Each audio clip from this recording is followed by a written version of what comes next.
मैं बार बार कह रहा हूं एसआईआर प्रक्रिया पे डिस्कशन करना क्यों आवश्यक है। 2003 को एक तो ये लोग होमवर्क करके नहीं आते हैं बीजेपी वाले। 2003 में जब इंटेंसिव रिवीजन हुआ था, स्पेशल इंटेंसिव रिवीजन नहीं था, इंटेंसिव रिवीजन जब हुआ था, पूरे 8 से 9 महीने लगे थे इस पूरी प्रक्रिया को होने में। और जब इतने डॉक्यूमेंट्स नहीं मांगे जा रहे थे तब, अब 1 से 1.5 महीने में आपको एसआईआर के तहत प्रोसेस कंप्लीट करना है और 13 ऐसे डॉक्यूमेंट मारे जो नॉर्मल लोगों के लिए, मैं बिल्कुल, आप गांव देहात में जाइए, मैं गांव देहात से संपर्क रखने वाला व्यक्ति हूं, तो आप जाइए, आपको पता चलेगा कितने लोग के पास पेपर्स होते हैं, कितने, क्यों बीएलओस के पास अनड्यू प्रेशर है।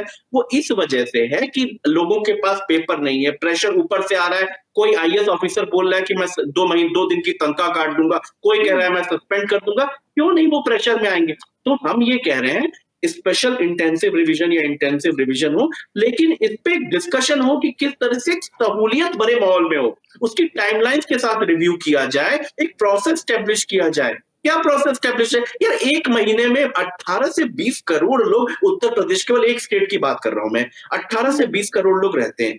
पिछली बार इंटेंसिव रिवीजन कराने में आपको 8 या 9 महीने लग गए, 2003 में बात कर रहे हैं, जब जनसंख्या भी कितनी रही होगी रिद्धि जी। आज जनसंख्या, आप इतना तो मानते होंगे कि जनसंख्या लगभग उतने अनुपात में बढ़ी होगी, आधे से ज्यादा जनसंख्या बढ़ गई होगी। तो आपको 1 महीने में अब इंटेंसिव रिवीजन क्यों करवाना है? अब जब इनसे कोई विपक्षी पार्टी इनसे सवाल करती है, ये लोग बैठ के वहां पे किसी का बैग दिखा रहे हैं, किसी की चप्पल, किसी के सैंडल दिखा रहे हैं। इतने ये लोग बेरोजगार हो गए हैं, इनके पास ना इश्यूज है डिस्कस करने के लिए। हम कह रहे हैं आप 2003 का जिक्र कर रहे थे, तो मैं यहाँ पर 2003 का ही डेटा निकाली हूँ। आप 8 महीने की बात कर रहे थे, तो 2003 में पता है कितने राज्यों में इंटेंसिव रिवीजन हुआ था? 2003 में बिहार, झारखंड, उत्तराखंड, उत्तर प्रदेश, मध्य प्रदेश, छत्तीसगढ़ और पंजाब जैसे 7 राज्यों में मतदाता सूची का गहन संशोधन किया गया था, तब जाकर उसमें 8 महीने का समय लगा था। तो अब कितने में हो रहा है रिद्धि जी? अब कितने तो राज्यों में हो रहा है? 1-1 महीने का समय दिया गया है, और अभी तो 7 दिन और बढ़ा भी दिया गया ना। अरे पॉइंट मेरा रिद्धि जी यही है। अरे रिद्धि जी एक बात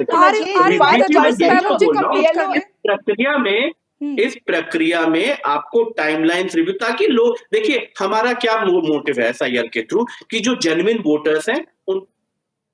बिल्कुल, मैं आपको रोकना चाहूंगी, इस बीच बड़ी खबर आ रही है। संसदीय कार्य मंत्री किरेन रिजिजू ने ये जानकारी दी है कि सोमवार को लोकसभा में वंदे मातरम पर चर्चा होगी। ये बड़ी खबर निकलकर सामने आ रही है। दोपहर 12 बजे लोकसभा में चर्चा होगी।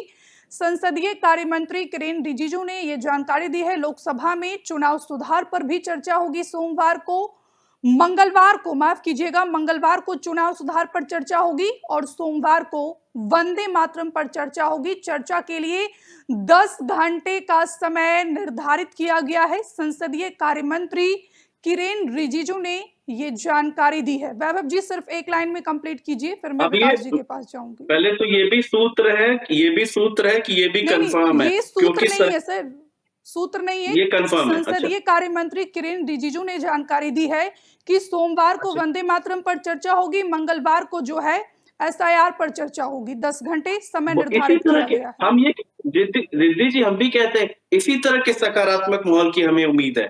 आप सरकार का चलाना, सबसे पहले सरकार का दायित्व है कि संसद चलनी चाहिए। और आपने बीएससी में अगर बिजनेस एडवाइजरी काउंसिल कमेटी में मीटिंग में प्रस्ताव लाया है, उसको अडहियर कीजिए। 1.5 दिन क्यों खराब किया? 1.5 दिन क्यों खराब किया लोगों ने? इनकी गलती है ना। इसलिए तो विपक्ष कह रहा है आप चर्चा कीजिए और चर्चा में विपक्ष के इन ऑब्जर्वेशन को इंक्लूड कीजिए। हम भी आपके साथ हैं। हमसे जुड़े रहने के लिए हमारे YouTube चैनल को सब्सक्राइब करें और नई वीडियो की नोटिफिकेशन के लिए बेल आइकॉन को दबाएं।